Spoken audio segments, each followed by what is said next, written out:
Bonsoir, bonsoir à toutes et à tous. Premier épisode des Podcastors. On est une équipe de lecteurs, de BD, de manga, de comics en général. Premier épisode où on va commencer par le planning de comment ça va se passer.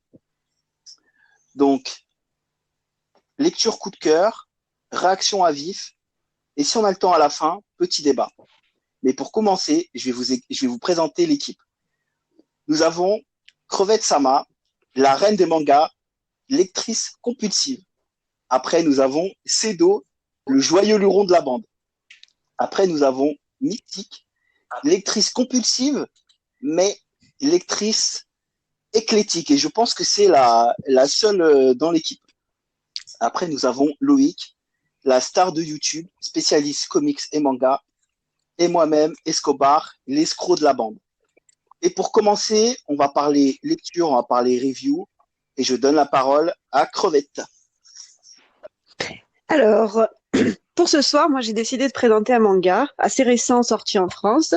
Je vais parler de 17 ans, Les Chroniques du Mal, qui est à la base un roman qui est écrit par Fuji Seiji et repris au dessin par Kamato Yoji. Donc c'est un seinen qui a été édité en France par Naban Éditions.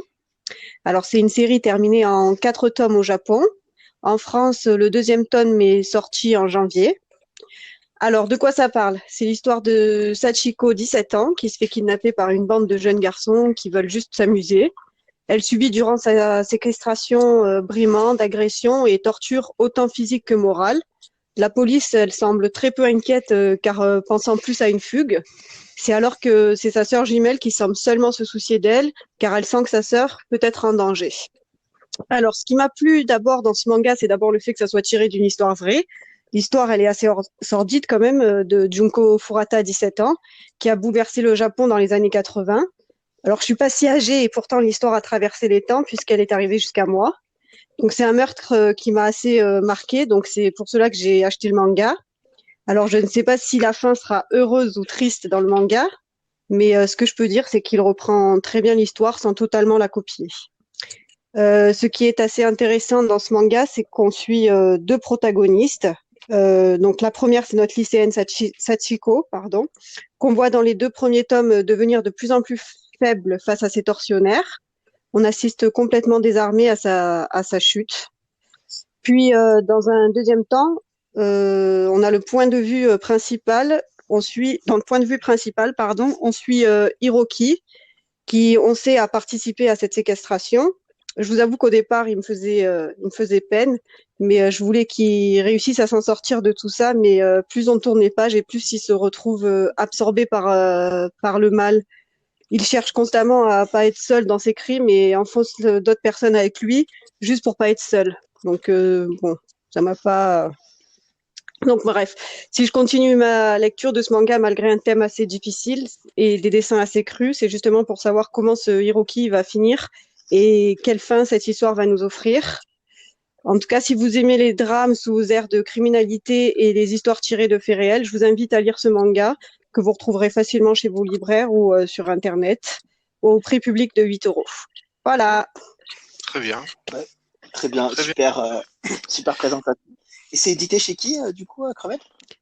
Chez Naban Éditions, c'est une toute nouvelle maison d'édition. Elle est récente. Elle a commencé avec Old Boy. Je sais pas si vous connaissez. Ouais. Ouais. Je connais le film coréen. Ouais, ben voilà, c'est pareil. C'est tiré du film coréen. D'accord. Enfin, d'accord. c'est le manga et ensuite est sorti le film. D'accord. Sur ce que tu viens sur la chronique, enfin sur le manga que tu viens de parler, c'est ça? Non, le manga que je viens de parler, c'est tiré d'une histoire vraie. D'accord. Ah, ils n'ont pas Vrai. fait de film dessus, il n'y a pas eu de. Alors, je sais qu'il y a eu un film ou comment on dit là, Un drama? non, pas un drama. Un Vous savez? documentaire? Ouais, c'est ça, un documentaire. Je sais plus si c'est un film ou un documentaire qui a été fait dessus, mais je sais qu'il y a quelque chose qui a été fait dessus. Et D'accord. plus le roman, et du coup, là, le manga. Ok. D'accord. Ok. Et le manga, Donc il tu est nous as en dit en combien de volumes? 4 tomes. Alors, en 4 tomes. Ah Et ouais, là, en c'est. France, on est au deuxième. D'accord, c'est bien. Parce que les mangas, en général, c'est plutôt assez long, quoi. En 4 tomes, ouais, c'est vite torché, quoi.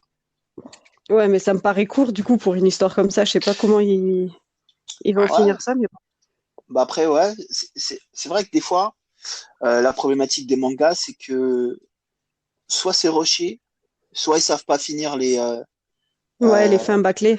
leurs histoires. Et c'est malheureusement, c'est assez dommage. Des fois, on est un peu frustré, nous, lecteurs, alors qu'on aimerait peut-être un tome de plus, deux tomes de plus, mais malheureusement, des fois, Bon, après, là c'était peut-être prévu en 4 tomes dès le départ. ouais, Ah oui, oui. ça, Le problème, c'est quand ils lâchent parce que le public, il suit pas, quoi. ouais, c'est vrai Ouais, que ça c'est arrive vrai. souvent, malheureusement, Ouais. Mm. parce que Il est comme ils ont, comme ils ont, comment dire, c'est souvent en pré-publication, donc Ouais. c'est un peu comme le même système des comics. Ça sort toutes les semaines et toutes les semaines ils ont leur les chiffres de vente.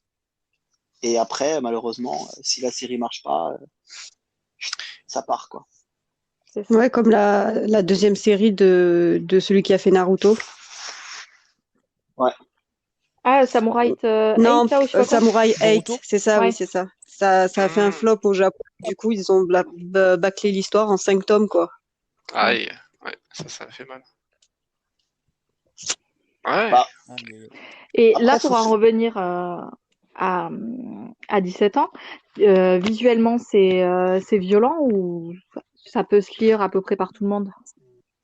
Non, c'est violent. Moi, je le C'est conseille pas c'est- à tout le monde. c'est quoi? On appelle ça un seinen ou pas? Non, c'est un shonen C'est un plutôt. seinen, ouais. Un Non, seinen? c'est un seinen. Donc, c'est plus dans la tranche pour les Adulte. adultes. Ouais, ouais. ok. Non, c'est vraiment violent. Il y a des scènes de viol et tout ça, quoi. Donc, Ah ouais, quand même. D'accord. Ah ouais, c'est cru, hein. ok. Donc Ouais. lecture interdite au moins de 18 ans, moins de 16 ans. Ça dépend toujours de comment est la personne, hein, le caractère de la personne. Je veux dire, tu peux avoir Priorité. 15 ans et comprendre les choses. Hmm. Bien sûr. Après, il faut souligner aussi quelque chose, c'est que Naban, c'est aussi une nouvelle maison d'édition et qui fait en termes éditorial des vrais paris sur des rééditions, parce que en exemple, comme tu parlais, All Boy, c'est que c'était une série qui a été malheureusement qui est plus éditée et qui prenait des prix sensationnels et qui réédite Mm, des séries euh, un peu hors part du commun, mais un petit peu différent pour un lecteur. totalement. Et moi, je trouve que c'est bien et que c'est une maison d'édition à suivre parce que il y a des sacrés paris. Même si All Boy, le film sud-coréen, est devenu un chef-d'œuvre, mais c'est tiré quand même du manga. Le film est tiré du manga Mm. et c'était dommage d'avoir un aussi bon film et de pas pouvoir lire les origines de l'œuvre en fait. Mhm, totalement. Voilà. Parce que bon, il y a eu le Ouais, gâchis personnellement. de Spike Lee au cinéma américain, mais en parlant exclusivement de asiatique, bah, que le manga c'est sympa de pouvoir le relire. En plus, c'est en édition doublée. C'est ça, All Boy? Oui, c'est ça, ouais. Ouais, C'est des gros tomes, ouais. ok. Quelqu'un a quelque chose à dire? Une petite question, tout ça Ouais, bah il faut aimer le sujet, quoi. C'est pas un sujet Non, facile d'accès, quoi. ouais, c'est sûr que c'est pas ouais. un sujet facile d'accès. Ah non, Mais c'est bon, sûr. des fois, c'est bien aussi de lire un petit peu autre chose que des choses un peu mainstream. Légère. Ouais, c'est ça. Je pense que c'est intéressant à lire, mais il faut le lire au bon moment, quoi. Ouais. Oui, il faut avoir le cœur accroché. Il Ouais. faut pas être trop sensible non plus parce que j'ai plein de retours où les gens, qui sont sensibles n'arrivent pas à le lire, quoi. Ouais. Ouais. Normal. Ok. Et du coup, Cédo, c'est quoi ta Ouais. lecture? Et ben aujourd'hui, on va parler de Bonne Paris, qui est édité chez Delcourt. Bon bah vous connaissez bien Delcourt, hein. Il fait à la fois, on va dire de la BD traditionnelle que le comics. Et quand je parle de comics, c'est les comics indés, c'est-à-dire hors Big Two, hors Marvel DC. Et, euh, donc là, je vais vous parler de Bonne Paris, qui est sorti là le dernier tome ce mercredi en France. Donc En fait, en VO, en version originale, il est édité par Boom Studio. Est-ce que vous connaissez Boom Studio? Ouais, moi j'aime bien. Ouais, je connais. Ouais. Non, moi je connais pas du tout. Ouais, C'est c'est un ceux qui ont très bon édité. studio. Pardon, excuse-moi. Vas-y. Vas-y. Ceux qui ont édité Power Power Rangers. Rangers, entre autres. Ouais, Power Rangers. Alienated chez iComics récemment. Ouais, et le truc d'Arthur là avec Dan Mora. Ah, Wilson Future, c'est ça là? Ouais. Ouais, que j'ai pas plus kiffé que ça en fait. Je trouvais que le dessin était meilleur que le scénario, mais après c'est un avis personnel. Je sais ouais. Ouais. Ouais, et il y a aussi Something is Killing Children aussi qui a été connu et qui a été édité par Boom Studio aussi. Ouais, ça c'est chez Urban Link. Voilà, Ah. exactement et que j'aimerais bien lire aussi, ouais. Ouais, moi aussi. Donc ça aussi c'est prévu dans ma wish list comme livre. Donc voilà, donc Boom Studio c'est l'éditeur VO et puis Delcourt c'est l'éditeur VF. Et donc dans Bonne Parish on a un scénariste, c'est l'américain Cullen Bunn. Alors, Cullen Bunn, je sais pas si on prononce bien, enfin je suis pas très fort en anglais, c'est pour ça que je lis en VF. Il a fait Arrow County. Arrow County, c'est un comics d'horreur que je n'ai pas lu, je vois c'est quoi. Ouais. qui est pas mal apparemment. Il a fait aussi Deadpool chez Marvel, pour ceux qui connaissent, voilà. Et quant au dessin, qui connaît pas. Au dessin, on a un Allemand, Jonas Scharf. Alors lui, par contre, j'ai rien de connu à vous citer malheureusement, mais c'est un très bon dessinateur de ce que j'ai lu là pour Bonne Parish. Et au niveau de la colorisation, c'est Alex Guimarães, c'est un Brésilien qui lui a bossé récemment sur Batman Metal. Voilà, donc c'est assez international comme comics. D'accord. Oui. On a du brésilien, de l'allemand, de l'américain. Et alors, vous allez me dire, comme dit Escobar, mais alors de quoi ça parle, tonton Escobar? Eh ben, ça parle. C'est pas vraiment ça ma phrase, mais vas-y, tranquille. C'est une version soft, on va dire. Eh ben, c'est l'histoire d'une entreprise familiale qui s'appelle la famille Winters, qui est basée à la Nouvelle-Orléans. Et elle va lancer une nouvelle drogue qui sera fabriquée à partir de cendres de corps incinérés. Donc déjà, là, sur ce postulat-là, c'est assez original déjà.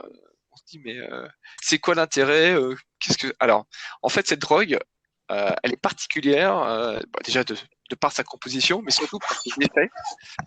Elle va permettre de revivre en fait des moments de la personne décédée. Donc vous allez, j'imagine, je sais pas, un exemple, vous sniffez de la cendre d'une rockstar, ben voilà, vous allez avoir des hallucinations, enfin des visions, des souvenirs de la rockstar. Vous allez vivre des concerts à sa place. Donc ça va être très réel. Vous allez être en plein délire sur votre canapé. Vous allez aussi avoir des hallucinations de la personne morte qui va revenir à la vie, avec qui vous allez pouvoir interagir, discuter. Donc notamment à un moment donné, il y a dans l'entreprise familiale, il y a la mère qui va discuter avec certaines personnes mortes. Voilà. Et enfin, le troisième effet assez bluffant et qui ouvre pas mal de possibilités, c'est vous allez pouvoir acquérir des aptitudes de la personne décédée. Donc si par exemple c'est un ninja qui est mort, et ben vous sniffez un peu de cendre, et ben vous allez devenir un ninja quoi. Voilà. Ça, c'est pas mal comme postulat, non? Ouais, c'est cool, franchement. Ouais, Non, c'est c'est marrant, ouais. Ouais, franchement, quand on part de ce original, postulat, enfin c'est super large quoi. Donc du coup, cette drogue, elle va inonder le marché forcément, parce que les gens quand ils vont à sniffer, ben voilà, ça va faire tout ça. Et forcément, ça va attirer les cartels de drogue qui ont le marché de la drogue tout simplement. Et ça va commencer, il va y avoir une véritable guerre pour le contrôle de la fabrication et de la distribution de cette drogue. Voilà. Donc c'est le postulat du tome 1. Mais moi, je vais vous donner un avis global parce que voilà, pourquoi j'ai parlé de Bonne Parish, tout simplement parce que Bonne Parish, c'est terminé. Voilà, c'est en 3 tomes. Voilà, vous avez les 3 tomes de disponibles actuellement chez Delcourt. Donc je vais vous donner un avis global. J'ai lu les 3 tomes et c'est plutôt bien écrit, aussi bien du tome 1 qu'au tome 3. Il n'y a pas une baisse de régime. C'est toujours aussi bon. Voilà, donc ça c'est plutôt agréable. Et il y a plusieurs thèmes qui sont abordés, donc notamment il y a les thèmes de la famille, parce qu'en fait c'est une entreprise familiale, il y a des frères qui vont se disputer un peu l'héritage du père qui est décédé, qui vont vouloir, voilà, chacun à sa façon devenir le boss, quoi. Et puis vous allez avoir le côté polar aussi, avec la guerre des clans entre le cartel de la drogue, la police qui s'y met et la famille qui doit s'en sortir. Et puis le tout, en fait, vous allez avoir dans une ambiance d'horreur nécromantique. C'est-à-dire que forcément, vous allez ramener à la vie des gens qui sont décédés. Ça va faire il va y avoir des choses assez bizarres. C'est assez glauque, forcément. Voilà, c'est assez glauque puisque voilà, ça parle de mort, ça parle de de gens qui ressuscitent quoi, quelque part directement. Ça parle aussi de gens qui déterrent des morts dans des cimetières pour pouvoir trouver de la cendre. Donc et puis il y a forcément aussi le côté guerre des clans, donc ça va pas mal. Il y aura pas mal de coups de mitraillette, de revanche, de coups de couteau. Ouais, c'est assez violent. Donc c'est un polar violent, glauque. Donc c'est pas à mettre entre les mains de toute personne. Qu'est-ce qu'il y a d'autre à dire? Il y a aussi un bon rythme. Voilà, ça aussi c'est très bon. Il y a un rythme toujours soutenu dans chaque tome. Beaucoup d'action, beaucoup de développement de l'histoire avec un retournement de situation. Qu'est-ce qu'il y a d'autre à dire? Les dessins aussi. Alors les dessins sont assez réalistes, c'est plutôt dynamique. Même si c'est glauque, ça reste plaisant à l'œil. Et la colorisation c'est pareil, ça c'est bon. Et pour clôturer, on a un tome 3, forcément qui va vite clôturer toutes les intrigues. Donc il y a un petit goût de trop peu quelque part parce qu'on aurait pu aller plus loin. Au vu du matériel de base, ça pouvait ouvrir à des possibilités énormes. Malgré tout, l'auteur là, il va finir son tome 3 en clôturant tout ce qu'il avait développé et en laissant quand même une porte ouverte malgré tout. Donc voilà, pour moi, ça aurait pu être un super support pour une série genre HBO, pas Netflix parce que Netflix ils font la moitié de la merde, il faut le dire, sur leur adaptation comics. Donc j'aurais dit HBO parce que HBO en général c'est le signe de qualité. Donc voilà, j'aurais bien voulu. Heureusement que j'avais dit. Heureusement en présentant C'est Demoré, j'ai dit le joyeux luron. Non, mais faut dire les choses. Netflix, la moitié des adaptations comics, c'est pas bon. October Faction, pour ceux qui connaissent, c'était pas bon. Lock and Key, ça respecte pas du tout. C'est une catastrophe. Voilà. Donc je suis un peu en train de sortir du sujet, mais voilà. Donc voilà. Donc est-ce que vous avez des questions ou des commentaires? Est-ce que vous avez entendu parler de Bonne Paris déjà sur Insta? Ouais, je l'avais déjà vu passer. Ouais. Alors, Ouais. pas du tout. Et j'avoue que là, tu m'as donné envie d'aller le feuilleter pour voir un peu plus. Ouais. Franchement, en 3 tomes, c'est ça l'avantage, c'est que ça se lit vite. Et le prix, je crois que c'est pas très cher, Delcourt. C'est 14 €. Ouais, 14,95 € pour le premier tome. Donc franchement, et puis les couvertures, elles sont super sympas, super originales, les couvertures, les 3 tomes. Ouais, je les ai vues, les couvertures. Ouais, elles sont vraiment sympas. Loïc, Franchement, tu c'est voulais intervenir? Ouais, non, je connaissais pas du tout. Je connaissais pas du tout et je t'avoue, le scénario, il a l'air vraiment original, quoi. Il a l'air ça a l'air d'être dément, quoi. Ça me donne envie de le lire. Je t'avoue, ça me donne envie de le lire, de découvrir ce monde. Moi, je ouais, voudrais ouais. juste voir les dessins parce que j'avoue que c'est juste ça qui pourrait me freiner. Après, ouais, le côté comme ça, un petit peu comme tu as dit, tout ce qui est un peu. Horreur fantastique avec la nécromancie. Franchement, c'est sympa. Ouais, c'est sympa. Ouais, ça peut être un bon délire. Après, ouais, voilà. Faut que je vois les dessins.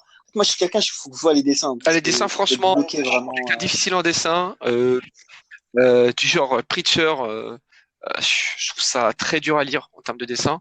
Là, c'est du standard. C'est très bien dessiné, c'est très réaliste. C'est pas spécial, ça n'a pas une empreinte particulière. Ça se lit super bien et la colorisation, franchement, elle est tip top aussi. Tu peux feuilleter. Il y a pas mal de sites qui proposent de feuilleter gratuitement quelques pages du bouquin, notamment sur BD Fugue. Je fais un peu de pub. Tu peux consulter, voilà, tu peux consulter quelques pages quoi, pour te donner un avis. Ouais. Et tu l'as posté sur Instagram? Ouais, sur Instagram, sur mon compte, vous avez les 3 tomes qui sont sur lesquels je donne un avis. Euh, et, euh, et franchement, c'est une petite pépite que Delcourt a trouvé. Encore une fois, Delcourt, en termes de comics indés, ils font du bon. Ils font du bon. Franchement, ils ont pas mal de bonnes références maintenant en termes de comics indés. Et voilà, encore une fois, ils ont eu le flair. Il y a iComics qui est pas mal aussi, mais là, Delcourt, ouais, avec ça, avec Bonne Paris, ils ont bien choisi quoi. Bah, pour être dans la transition avec Delcourt, là, j'étais en train de lire avant de commencer le podcast. J'étais en train de lire Blade Runner. Ouais, Blade Runner, bien sûr, ouais. Mm. Et alors attends, c'est le 2019. Donc franchement, ouais, Delcourt, c'est un éditeur qui a un bon délire en fait. Bah, il arrive à choper quelques petites Un comics indés, catalogue plutôt sympa. ouais, plutôt ouais, très sympa. Et puis les prix sont toujours corrects et le format de l'édition, la qualité de l'édition de Delcourt, c'est un bon cartonné, c'est une bonne qualité. Ouais, franchement, ils ont Invincible, hein. C'est ça qui a été leur premier grand comics écoulé à pas mal d'exemplaires. Invincible. Et d'ailleurs, je fais de la pub aussi, ils ressortent les intégrales là d'Invincible pour les gens qui connaissent pas ou qui n'ont pas Et ça. Ouais. juste une petite chose, parce que si quelqu'un veut essayer Invincible pour les lecteurs de comics, c'est maintenant, parce que là, le tome 2, il commence à être sold out. On peut pas le commander, il est en rupture éditeur. Donc, je sais pas s'ils vont faire une Réédition. deuxième réimpression. Ouais, impression. Ouais, Non, réimpression. ouais réimpression. Parce que le tome Édition. 1, il devient compliqué à trouver. Le tome 2, il devient compliqué à trouver. Donc, pour apparemment entre guillemets, c'est la meilleure série de super-héros de tous les temps. Ouais, c'est J'ai pas franchement lu, bien. je l'ai chez moi, je l'ai pas lu, je pourrais pas en dire de plus. Enfin, je l'ai commencé, mais je l'ai pas terminé. Bah, moi, j'ai les 25 tomes. Parce que moi, j'ai pas attendu les intégrales. J'avais acheté les tomes au fur et à mesure. Certains tomes sont en rupture et par contre, ce sera pas réimprimé parce qu'ils sont passés aux intégrales. Et vraiment, ouais, c'est très très bien. Et d'ailleurs, t'as la série Amazon, la série animée Amazon, qui va arriver au mois de mars. Bah là, d'ici fin du mois, je crois que c'est le 26 mars, qui va arriver sur Amazon Prime. La série animée Invincible. Si les gens veulent commencer par la série animée, bah, ils peuvent commencer par là. Ok. Ok, Très bien. du coup, après, c'est à toi, Mystique. Ouais, bah, du coup, je vais rester aussi dans le fantastique. Par contre, je vais passer dans un truc un peu plus léger que Cédo et Crevette. C'est vrai que c'est assez dur. Que moi, du coup, je vais vous parler d'un titre Young Adult chez Glénat. Donc, c'est Gris Noir, c'est une BD. Une histoire complète en un tome qui est sortie là, le mois dernier, en février. Donc, c'est dans leur collection Login. D'accord. Au niveau du scénario, on a une américaine, Vera Greensi. Et pour les illustrations, c'est une canadienne, alors Yana Bogach. Aucune idée de comment ça se prononce. A priori, c'est leur premier titre qui sort chez nous. Et franchement, ça vaut le coup d'œil, ne serait-ce qu'au niveau graphique. Bon, je vais peut-être vous expliquer de quoi ça parle un petit peu, même si le titre vous donne un bon indice. C'est une histoire dans laquelle on suit un adolescent, Bucky, qui vit dans une ville qui est une sorte de réserve pour les sorcières. Donc Blackwell, c'est la seule ville américaine où la sorcellerie est autorisée. Chaque personne de sexe féminin qui naît dans cette ville a des pouvoirs magiques. Malheureusement pour Bucky, les garçons dans cette ville, ils naissent sans magie, donc ça le saoule un peu. Il aurait aimé avoir des pouvoirs magiques, ce qu'on peut comprendre. Mais au début de l'histoire, il a d'autres problèmes. C'est-à-dire que sa petite sœur a disparu alors qu'elle était sous sa garde. Donc, il culpabilise bien. Il est triste de voir sa mère qui pleure en permanence, surtout que quand sa mère pleure, il pleut. Donc, la ville risque d'être inondée si sa petite sœur disparaît trop longtemps. Et ça le pousse à enquêter par lui-même parce que l'enquête, elle avance pas. Donc, cette enquête, en parallèle, ça va aussi lui permettre de découvrir l'origine douloureuse de la ville de Blackwell. Donc forcément, une enquête dans une ville remplie de magie, autant vous le dire tout de suite, moi je suis clairement cliente de ce genre d'histoire. J'ai grandi en lisant les BD Witch de Kanpa et Barbussy, Harry Potter, en regardant Amandine Malabule, Buffy, Charmed, tous ces trucs-là, donc c'est le genre d'histoire qui me plaît bien. Rajouter à l'histoire le fait que les dessins sont absolument sublimes, franchement je ne pouvais pas passer à côté. Après, j'ai beau aimer les histoires de sorcières, si le scénario ne tient pas la route, c'est pas la peine non plus. Mais heureusement, Grimoire Noir tient ses promesses au niveau du scénario aussi. On sent l'inspiration du drame de la ville de Salem, j'imagine que vous connaissez aussi. Ouais. Ça parle un peu à tout le monde. Voilà. Ouais. Ah, on t'entend plus. Vous m'entendez? Mystique, on Ouais, moi je t'entend t'entends. plus. Ok. Ouais, vas-y, reprends, Sinon, je reprends le le truc. truc. C'était à toi, Loïc? Ou c'était à moi, comme tu veux. Vas-y, Alors, vas-y, voilà. fais-le, vas-y, Voilà, vas-y. c'est comme tu veux. Vas-y, si tu veux débuter. Bon alors, pour ma part, bon, j'ai voulu faire quelque chose d'assez simple, hein, je voulais parler quelque chose que tout le monde connaît, donc de Batman. Donc j'ai découvert Batman Ninja, donc sur une édition Kana, en manga. Donc c'était un projet de Masato Issa, donc sur deux, c'est une histoire. Et voilà, on est de retour pour vous jouer un mauvais tour après notre Bonjour. petit. C'est quoi ce petit bonjour, rebonjour, hein? Fin de la page. C'est bon, yes, I. Un petit technique au milieu de la chronique de Mystique. C'est ça. Ah, c'est le coup des sorcières, ça, de Salem, qui n'ont pas. Ouais, c'est sûr. Voilà, Ça c'est t'a ça. bien plu. Alors, du coup, justement, on va reprendre aux sorcières de Salem. Et oui, du coup, je vous disais qu'on sent bien cette inspiration-là, mais malgré tout, au niveau du scénario, ça propose une histoire qui est bien personnelle à la ville de Blackwell. Et justement, j'ai trouvé l'origine du pouvoir des femmes qui est super intéressante, mais ça, je vous laisserai lire la BD pour savoir de quoi je parle. Tout comme l'organisation de la ville qui, au premier abord, apparaît comme un refuge, puisque les sorcières y sont les bienvenues. Elles peuvent être elles-mêmes utiliser la magie dans l'enceinte de la ville, mais on se rend très vite compte que le pouvoir de cette ville est détenu exclusivement par les hommes. Là où, au contraire, on aurait pu imaginer une ville gérée plutôt par les femmes, vu qu'elle est créée exprès pour les sorcières. Ce qui n'est pas le cas. Comme quoi, même chez les sorcières, le patriarcat, ça a encore de beaux jours. Et je pense que c'est un choix conscient de la part de la scénariste, tout comme le fait que le personnage central soit un adolescent masculin. Un adolescent jaloux du fait que la magie soit réservée aux filles.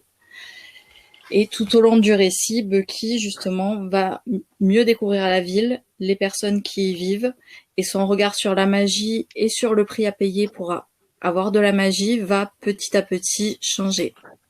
Il va finalement prendre conscience du fait que ne pas avoir de pouvoir, c'est peut-être un privilège. Et au niveau de l'enquête, la résolution aussi est assez sympa, pas trop simpliste, même si c'est prévu à la base plus pour des adolescents. Donc ça, c'est plutôt pas mal. Au niveau graphique, je vous conseille d'au moins le feuilleter si vous en avez l'occasion en librairie, parce que vraiment, c'est super beau.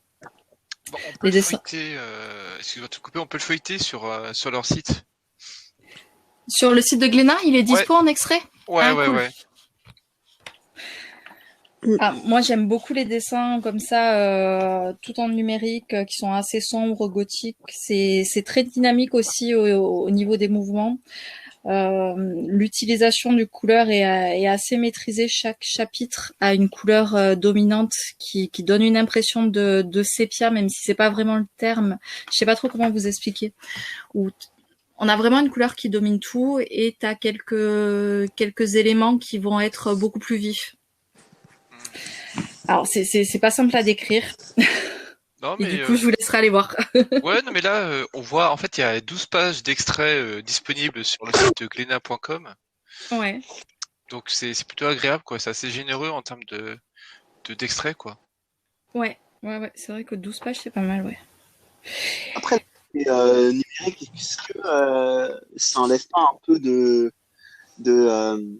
ça dénature pas un petit peu le dessin? Alors non, pour le coup, c'est le genre de dessin numérique qui a quand même une identité qui lui est propre. Tu vois, ça fait pas, je sais pas comment dire, ouais, ça fait pas dessin bateau quand même. Ça fait pas dessin fait par un ordinateur. Ouais, voilà. Non, et c'est même assez doux, assez rond comme dessin aussi. Enfin, je trouve elle a vraiment une vraie identité. Yana Bogatch. Ok. Et du coup, j'avais une petite question aussi, c'est par rapport au sujet. J'ai pas fini. Ah, pardon. Désolé. Après la pluie, si c'est toi qui me coupes, ça va pas aller. D'accord, pardon. Désolé. I'm so sorry. Et oui, non, ce que je voulais dire aussi que c'est plutôt le genre de BD qu'on sort de temps en temps de sa bibliothèque pour la feuilleter. On la survole pas quand on la lit, quoi. On profite vraiment des dessins. Ce qui est sympa aussi, c'est les choix qu'elles ont fait au niveau de la représentation des personnages. Je trouve ça intéressant parce qu'il y a vraiment de la diversité. Il y a des ados de toutes les couleurs de peau, de tous les poids, de toutes les tailles. Enfin, ça change un peu à ce niveau-là et c'est sympa. Du coup, on a une histoire maligne intéressante, parfaitement dans l'air du temps, puisqu'on est en mars, et que le 8 mars, c'est la journée internationale du droit des femmes. Donc, c'est plutôt le bon moment pour lire ce genre de BD. Et je vous la conseille parce qu'elle est aussi juste hyper divertissante. Voilà, ça coûte 22 € pour presque 300 pages. Je trouve que sur ce coup-là, le prix, il est plutôt raisonnable. Bien. Ouais. Voilà. Tu peux parler, Esco, je t'écoute. Non, en fait, tu as répondu tout simplement à ma question. C'était par rapport au sujet, parce que c'est quand même, en dehors de l'aspect sorcière, c'est aussi un aspect de femme. Et comment, en plus, vu que c'est la vision du petit, ça veut dire que c'est sur la vision du petit, c'est ça? Ouais. Enfin, On suit le gamin pendant toute la BD, ouais. Et c'est ça que je trouve hyper malin, ouais. Bah, en fait, je voulais en rebondir sur ça. C'est surtout que sur l'aspect un peu éducatif. Enfin, je sais pas si on peut dire éducatif. Peut-être que le mot il est un peu bizarre, mais dans l'aspect que pris dans l'air du temps, de ce que, comme tu l'as si bien dit, ouais. Sur des visions un peu anciennes qu'on peut avoir nous en tant qu'hommes, en tant qu'enfants, en tant que voilà. Enfin, je sais pas comment on peut stabiliser tout ça, parce que la vision qu'on a, on peut l'avoir. Voilà. Enfin, nous on parle. Moi, j'ai 30 ans, donc voilà, j'aurais dans ma vision de 30 ans. Mais est-ce que à 10 ans, si j'avais, enfin voilà, enfin, je sais pas si vous voyez ce que je veux dire. Je crois que je vois ce que tu veux dire. Si, c'est effectivement, c'est une BD qui à la base, alors Glénat, eux, ils le vendent pour les 15-25, mais j'ai regardé aux États-Unis, c'est plus pour les 12-19, tu vois, pour les ados assez jeunes. Ça te jette pas un discours féministe à la gueule. C'est pas le propos principal, mais effectivement, il y a des messages qui sont plutôt intéressants. Ok. Super. Bah non, j'avais pas d'autres questions. Et donc du coup, la magie, est-ce qu'il y a des démonstrations assez impressionnantes ou c'est vraiment à fond ou... Alors impressionnante, non, parce qu'il y a pas des combats de magie, ce genre de choses. Et en fait, chaque fille a un pouvoir différent, voire plusieurs. D'accord. C'est c'est pas une magie générale comme dans Harry Potter où tout le monde va apprendre des sorts et va lancer des sorts. Vraiment, chacune a un élément particulier. Mais les démonstrations de magie sont hyper visuelles et c'est bien représenté, ouais. D'accord. Et donc c'est une enquête en fait, ou pas? C'est ça. En fait, à la base, c'est un ado qui cherche sa petite sœur qui a disparu. Donc il y a un début, il y a une fin. C'est ça. Il y a un vrai début, une vraie fin, et Il n'y a pas de suite, il y a pas de porte ouverte à la fin. pas de suite prévue, mais j'avoue que moi, je dirais pas non à une suite si jamais il y en a une. D'accord. Elle pourrait repartir sur une autre histoire dans cette ville, en fait. Ouais, c'est ça, ouais. Pas forcément avec les mêmes persos, mais ouais, il pourrait y avoir une suite. D'accord. Ok. Bah, Ouais, ça, bah écoute, Glénat, après, c'est vrai que ouais, ils font des bonnes BD. C'est vrai. Ouais.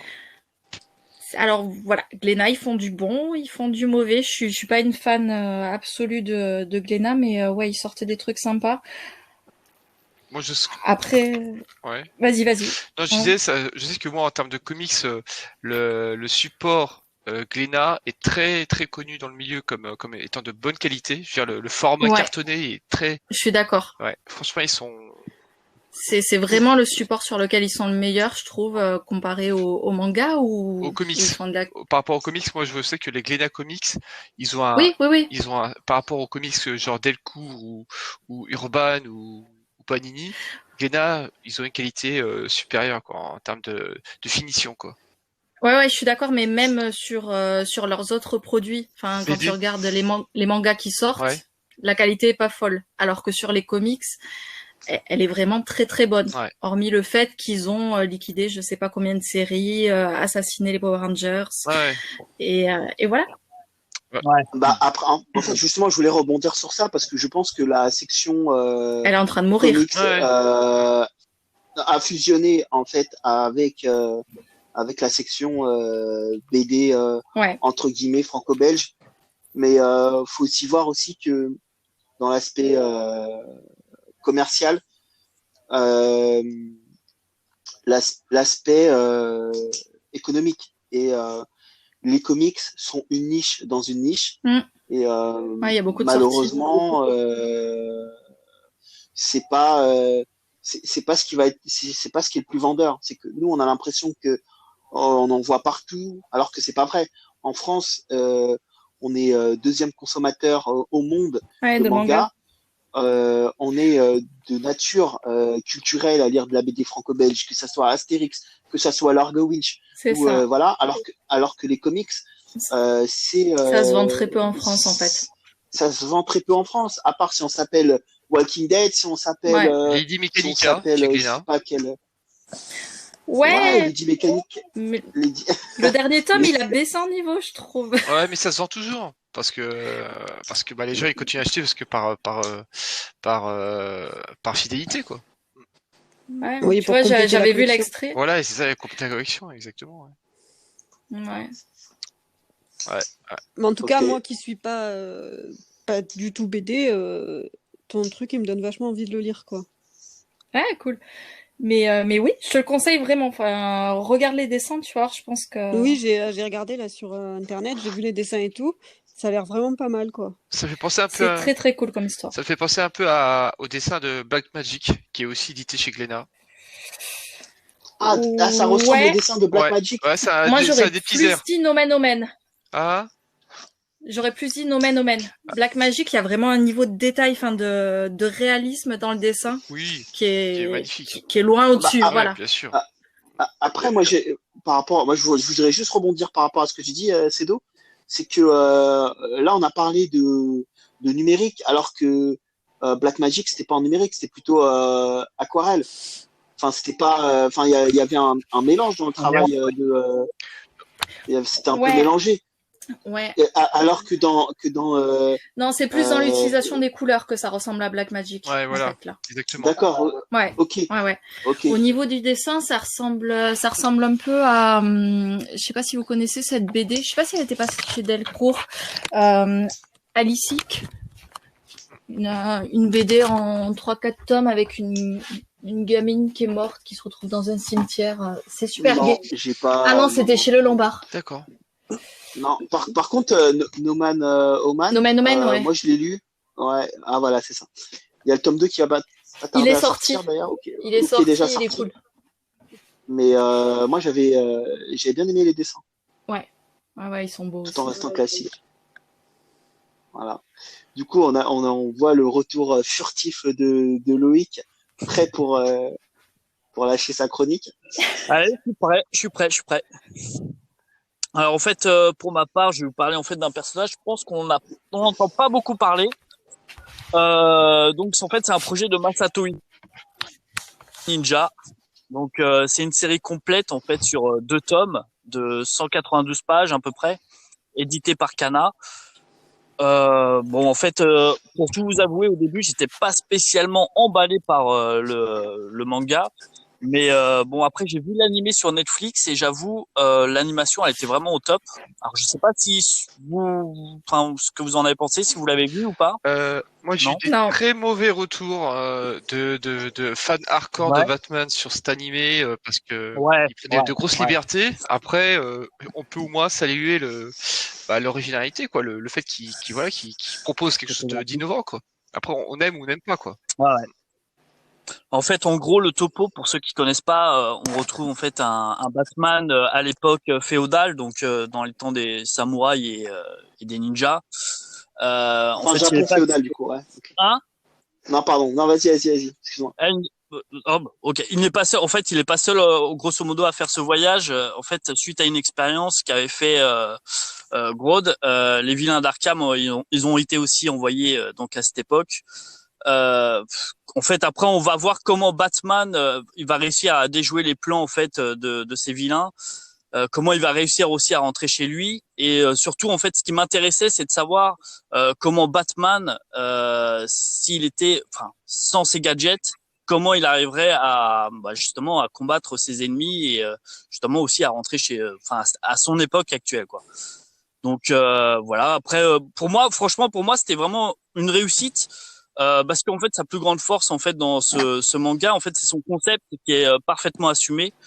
Voilà, en fait, ce manga, il va à fond dans le délire visuel parce que même sur l'animation, le visuel, il prend une force. Enfin, c'est vraiment super bien fait, quoi. Hein. Les scènes d'action, les mises en scène sont complètement fun.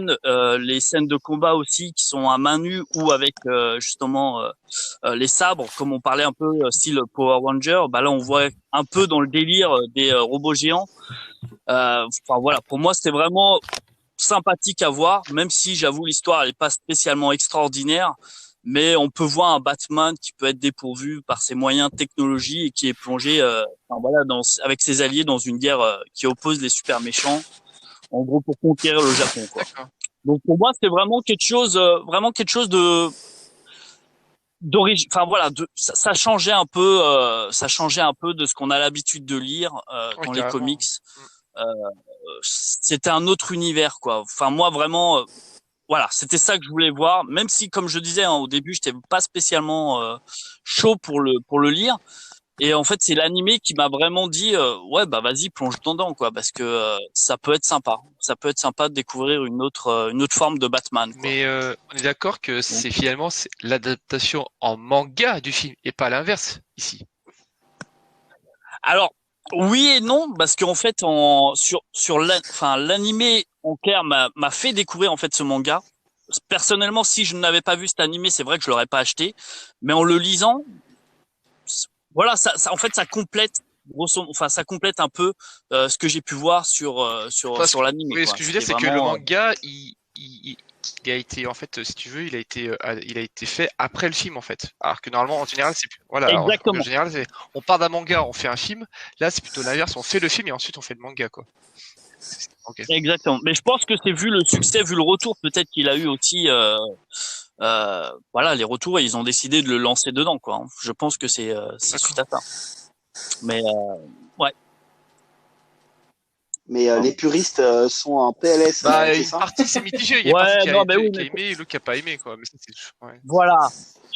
Ça peut se comprendre parce que justement c'est un monde qui est complètement différent. C'est pas le Batman qu'on a l'habitude de voir dans des situations voilà, c'est un autre univers. Voilà, faut se dire que c'est une autre face, c'est un autre univers. C'est pas comme du Batman Metal ou alors de l'an zéro ou je sais pas le cours des hiboux. Ça a rien à voir, c'est même pas comparable. C'est vraiment c'est un autre univers. Puis là, c'est autre chose. C'est vraiment c'est sûr que je pense que c'est pour toucher un public un peu plus large. C'est pas forcément pour toucher les lecteurs de comics ou je pense vraiment que c'était pour faire découvrir un personnage comme Batman, mais dans un autre monde. La preuve, c'est qu'après ils ont sorti Justice League également en format manga et c'était un échec. Hein. C'était mauvais quoi. C'était vraiment très mauvais quoi. On était sur du 4 tomes, je crois, si je dis pas de bêtises, et c'était pas bon. D'accord. Mais je peux te couper? Ouais. C'est un mangaka du coup qui a fait l'adaptation en manga ou pas du tout? Ça a juste le format manga, mais ça a été fait aux États-Unis par exemple.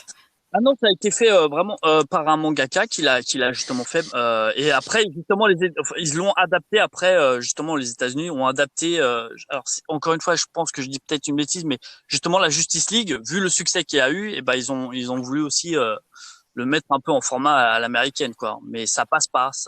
Et ils ont du mal avec les super-héros américains, hein. C'est pas le genre de truc qui leur plaît. Ouais.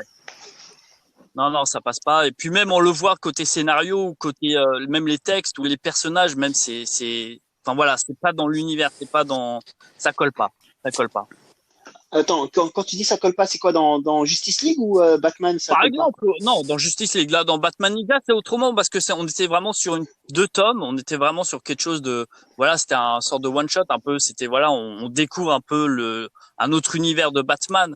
Mais je pense que sincèrement, s'ils auraient prolongé ou s'ils auraient, fait sur plusieurs tomes, ça aurait été un échec également. Je pense pas que ça aurait tenu la route. Là, tu vois, c'est juste, ça a été juste, voilà, il y a une expérience un peu bizarre. Voilà, il retourne dans le passé. Voilà, c'est ça un peu qui disait aux gens, ah bah tiens, pourquoi pas, ça peut être sympa. Hop, les dessins. Et c'est vrai, côté animation, ça a été parfait. Enfin là, je parle du côté animé, mais côté manga, voilà, on voit tout de suite un peu après à la fin du tome 2, on voit, ça doit s'arrêter. Voilà, faut que ça s'arrête parce que si on continue à creuser, ça marchera plus. D'accord, ok. Et en fait, c'est quand tu dis ça marchera plus, c'est quoi? C'est parce que on a nous en tant que Européens, lecteurs de comics. Exactement, ouais, c'est ça.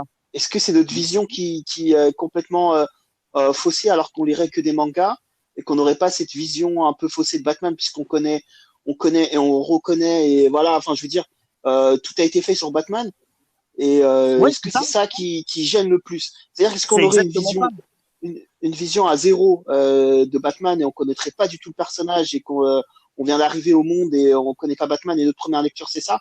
Est-ce qu'on pourrait apprécier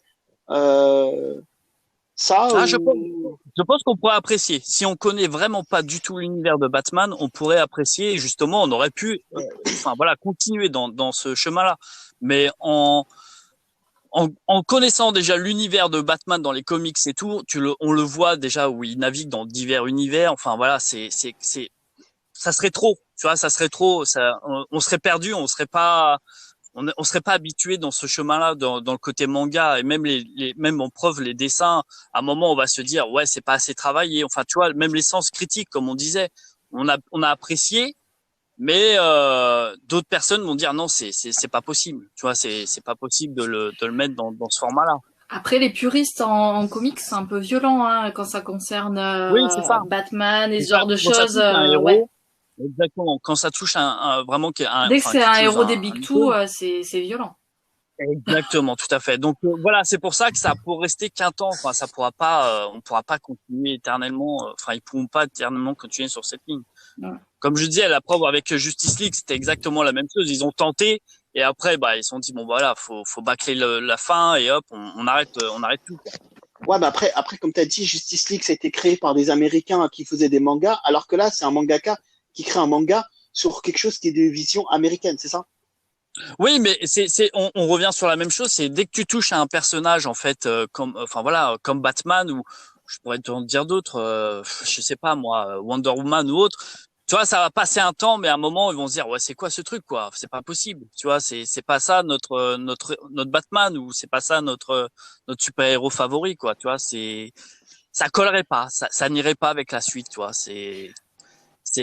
Bon, voilà. D'accord. Les gens, ils vont se rester sur du comic. La preuve, même avec Batman Metal, certains vont te dire, bah voilà, pourquoi ils continuent encore dans cette lancée, tu vois. Ils vont te dire, c'est bon, il fallait juste que ça soit un peu plus court ou 3 tomes ou autre et hop, on n'en parle plus, tu vois. Il n'y a pas de avant, après, enfin, tu vois, des spin-offs ou autres. Tu vois, les gens, dès que tu commences à toucher un super-héros comme ça, c'est pas possible. C'est pas possible. D'accord. Comme avec Ok. Batman Rebirth, la même chose, tu vois. C'est un peu dans le même. Attends, tu parlais de Batman Rebirth, c'est ça? Ouais, tout à fait, ouais. Sur quoi? Sur la nouvelle série qui vient d'arriver? Bah non, la série qui est King. passée là, tu vois, Ouais, sur les 12 tomes, le je crois. fameux Batman de Ouais. Tom King, quoi. Ouais. Batman Rebirth. Tu vois, au début, c'était très bien. Au début, tout le monde disait que c'était très bien. Tu vois, les 2 premiers tomes, voire les 3, je crois, si je dis pas de bêtises, c'était très bien. Et à un moment, les gens, voilà ce qu'ils ont dit. Ouais, après, c'est mauvais. Tu vois, c'est mauvais parce que ça va encore, tu vois, ça creuse. Tu vois, ça va trop loin. Ça va trop loin. À la place de raccourcir. Après, c'est vrai que malheureusement, dans le run de Tom King, c'est qu'on est arrivé à un numéro anniversaire par rapport à la publication originale en VO. Et qu'à la fin du compte, il s'est rendu compte qu'à l'épisode, je sais pas, je pourrais pas dire, mais on arrive à un numéro anniversaire, donc là où il se passe un événement important, sympathique, et putain, pardon. Et du coup, je sais plus ce que je voulais dire. Et je viens de me rendre compte que j'ai plus de batterie sur mes écouteurs. Ah, ça va être un souci, ça, oui. Ça y est, on a perdu Esco. Mais non, vous m'entendez. Le mec grave malin, le moment où c'est sa chronique, tout ça. Ah ouais. Et du coup, Crevette, toi, c'est le genre de manga qui pourrait te tenter ou pas? Pas du tout. Voilà que ça se fait. Ouais, on est carrément sur autre Pas chose. du tout, franchement, tout ce qui est Batman. Non, mais voilà, comme tu lis quasi exclusivement que. Mais je lis que ça, que des mangas, mais alors. Que des mangas. Ça serait pas trop mon genre, quoi. Ouais, ce mélange de comics, Ouais, de normal, personnages de comics dans un manga, ouais, je peux comprendre. Ouais, c'est peut-être ça, ouais, qui me bloque. Ouais, voilà, c'est ça. Ouais, et puis, ouais. J'ai une question, vous m'entendez bien là? Oula, Voilà. on Ouais. t'entend loin. Ah ouais, bah attendez, je vais me rappeler. Ouais, Non, t'es revenu. là. Ouais. Ouais, c'est bon? D'accord, super. Non, parce que j'ai enlevé mes écouteurs D'accord. sans fil. C'était l'instant technique. Ah, de toute façon, c'est la soirée C'est technique. ça. C'est le premier. C'est En ça. fait, je viens de me rendre compte qu'on est obligé, parce qu'en Donc- plus après, on sait pas trop. Donc, du Bref. coup, tu le conseilles Voilà. ou pas, ce manga Bah, je vais conseiller plutôt aux gens qui, comme on disait, des personnes qui vont pas connaître forcément l'univers de Batman ou Ouais. à la rigueur de DC ou très peu, on va dire. Mais pour les personnes vraiment qui sont à fond dedans, non, pas forcément, non, pas forcément. Même s'il reste très bien, hein, même si moi j'ai beaucoup aimé, même sur l'animé, j'ai beaucoup apprécié les deux. Personnellement, j'ai rien à dire. Mais pour ceux qui sont vraiment des fans, non, ils vont pas apprécier. Je pense pas D'accord. qu'ils risquent Ok. d'apprécier. Très bien. Voilà. Ok, super. Eh C'est à moi, ouais. c'est Eh ça? oui, Ouais, c'est... allez, Let's go. tout le monde t'attend. Donc, bah, moi, je vais vous parler d'un comics, d'un personnage complètement méconnu. Ah, la même blague. Oh, purée. Non, on l'a déjà... Loïc l'a déjà fait, s'il te plaît. J'ai déjà fait celle-là. Ok, bon, ok. Donc, Oh là là là. j'ai parlé du shoot de Segemori. Donc, je vais parler de Spider-Man, l'histoire d'une vie, édité chez Panini Comics, écrit par Chips. Panini Chips. Oula, c'est beaucoup, là. Attends, sérieux? C'est la soirée food, là. Est-ce que tu as faim? Non, ah ouais, D'accord. Donc, Chip Starsky et Matt Bartlett. Donc, mais tonton, ça parle de quoi? Et donc, moi, personnellement, l'histoire d'une vie, ça a été un véritable coup de cœur pour moi. Voilà, avant toute chose, c'était mon coup de cœur 2020 en comics. Voilà, je suis vraiment en comics. Tout simplement parce que là, on parle de Spider-Man qui ne vieillit pas, qui vieillit, pardon, justement. Dans toutes les histoires de Spider-Man, il reste toujours ce jeune adolescent perdu, un petit peu, avec toutes ces problématiques de jeune adulte, tout ça. Sauf que là, en fait, dans toute la continuité de l'histoire, il vieillit. Ça veut dire qu'à un moment donné, il arrive pendant les époques de Civil War, où il n'a pas l'âge qu'il a dans les comics. Il a un certain âge, où il voit les combats, voilà, il voit un peu plus loin les combats qu'il peut y avoir, où Captain America lui vieillit pas, mais voilà. Et je trouvais ça sympathique de un peu ce côté nostalgie de l'histoire, parce que je suis un très gros fan de Spider-Man. J'aime vraiment Spider-Man. Euh, c'est mon personnage préféré. Voilà. Alors, j'ai pas tout lu de Spider-Man parce que c'est compliqué de tout lire, de tout avoir, mais j'ai lu les principaux histoires. Et là, on suit du coup Civil War. Il y a euh, les clones, la saga du clone. Et il y a tout ce qui va avec tout ça, enfin, tout ce qui va avec ces grandes histoires.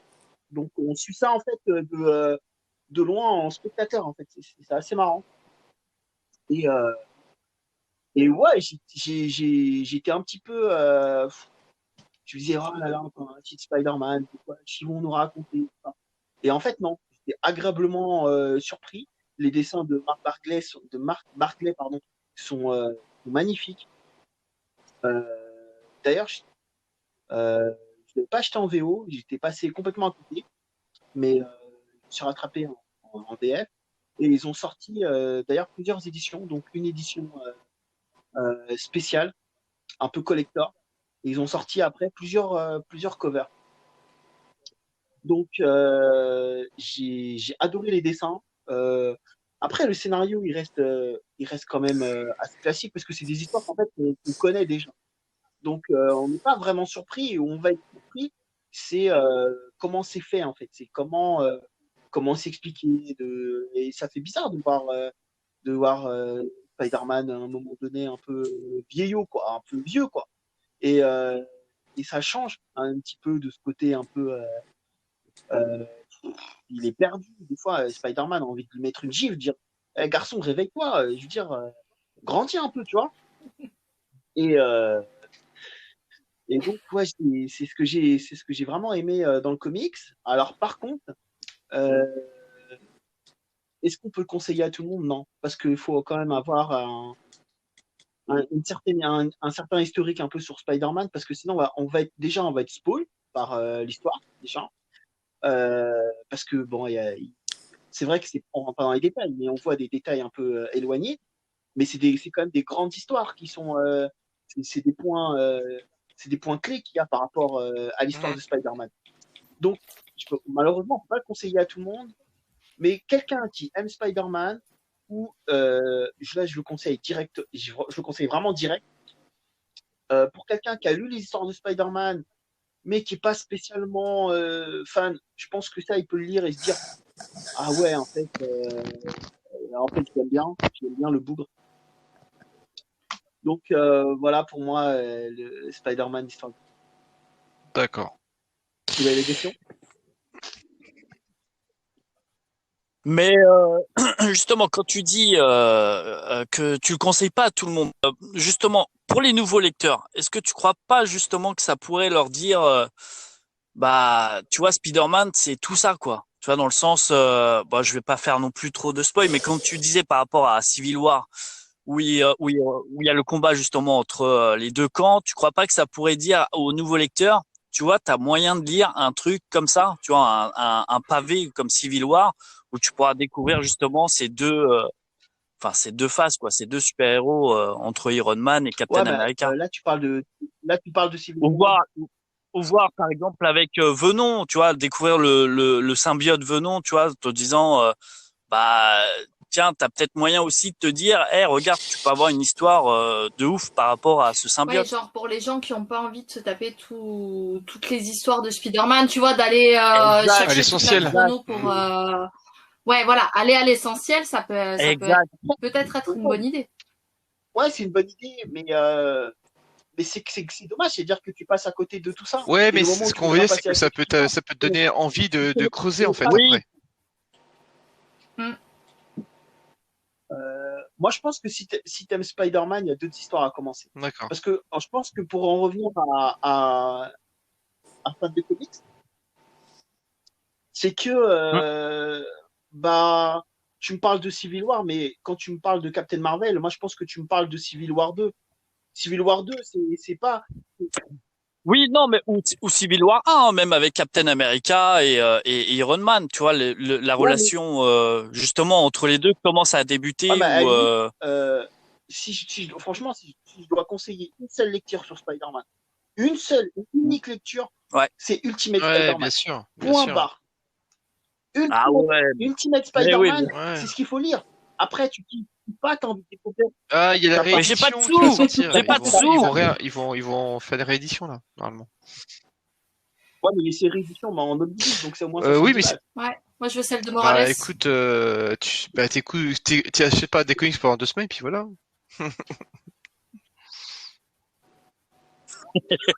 Non, après, je vois ce que vous voulez dire, mais je pense que enfin, moi, l'impression que j'ai eue, c'était pour les, je vais pas dire pour les vieux lecteurs, parce que c'est pas vrai. Moi, je me considère pas comme un vieux lecteur, mais non, parce qu'en fait, je me suis mis aux comics tard par rapport à certaines personnes. Il y a des gens, ça fait, je sais pas, ils ont 40 ans, ça fait 20 ans, ça fait 30 piges qu'ils ont, ou 25, 30 ans qu'ils sont dans les comics. Moi, c'est pas si longtemps que ça. Et c'est vrai que Spider-Man, c'est un des personnages que j'ai vraiment aimé dans les comics. Mais je pense qu'il y a d'autres choses, il y a d'autres titres pour mieux apprécier ce titre, en fait. Parce que ce titre, tu vas l'apprécier. En fait, tu vas l'apprécier en nouveau lecteur. Mais quand t'as suivi les grandes histoires principales, et tu te dis putain, c'est un truc de ouf. Enfin, tu te dis, mais en fait, en fait, c'est simple.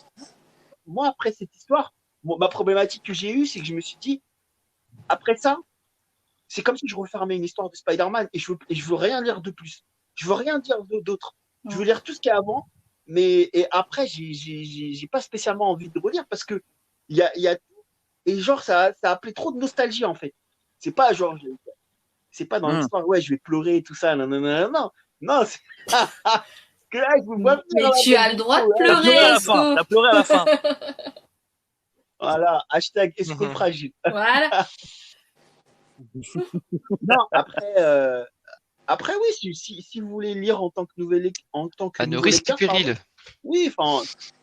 C'est ça. Ouais, parce que moi, je trouve il dégage toute responsabilité. Ouais. C'est ça, parce que moi, je trouve que ça serait dommage. Ça serait dommage de passer à côté de. Ok, d'accord, la saga du clone, tu peux passer à côté parce que les dessins, ils sont un peu vieux. Là, le format, il vient de sortir, c'est en 3 novembre. Ça fait quand même 140 euros. Si tu veux acheter les deux autres, c'est au moins minimum 300 balles. Je suis d'accord. Ouais, mais il y a eu Clone Conspiracy. Clone Conspiracy, c'est un peu moins bien que la saga du clone. Mais franchement, moi, j'ai pris du plaisir à lire Clone Conspiracy. J'ai lu en kiosque pour même vous dire comment je l'ai lu.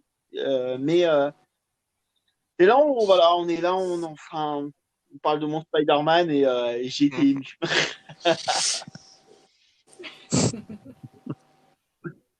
Donc bonne BD. Mais après, donc tu le conseilles une pas. Bonne BD que tu conseilles pas. Tu le conseilles pas quoi. Je le conseille, mais à quelqu'un qui a déjà un petit peu de bagage Spider-Man. Alors peut-être que j'aurais dû choisir quelque chose pour une lecture, enfin pour une chronique, pour une première chronique d'un plus grand public, parce que Spider-Man c'est grand public, mais on sait bien qu'il des fois il y a des histoires qui sont faussement grand public parce que c'est du mainstream, c'est du Marvel, ça a été poussé à fond par Panini, ils en ont fait 20 millions. Père en Comment? fils. Comme père en fils. Ouais, Spider-Man voilà, père en c'est ça. fils. Sauf que Tarantino, malheureusement, c'est pas du tout à la même hauteur que l'histoire d'une vie. Ah non, ouais, non, ouais. Je pense que t'es bien placé pour le dire parce que pour faire une superbe transition, Fan de Comics, il a fait une superbe vidéo sur YouTube en allant voir sa chaîne Fan de Comics. Et vous allez Arrête. voir qu'il est pas très content, le garçon. Mais du coup, pour conclure sur toutes nos chroniques, est-ce que vous voulez qu'on rappelle les Instagram de chacun? Où on peut nous retrouver? Ouais. Mais alors, les pseudos à l'oral, je suis pas convaincue, tu vois. Ah ouais, non, c'est vrai, c'est vrai. Je pense Ah qu'il vaut bah mieux ouais, aller sur parce le que... compte du podcast Ouais, c'est ça. et on nous retrouvera C'est- dessus. Ouais, exact, exact. Donc, quelqu'un veut conclure? On veut rajouter quelque chose ou C'était notre premier podcast, donc veuillez nous excuser par avance des quelques petites imperfections, petits bugs techniques.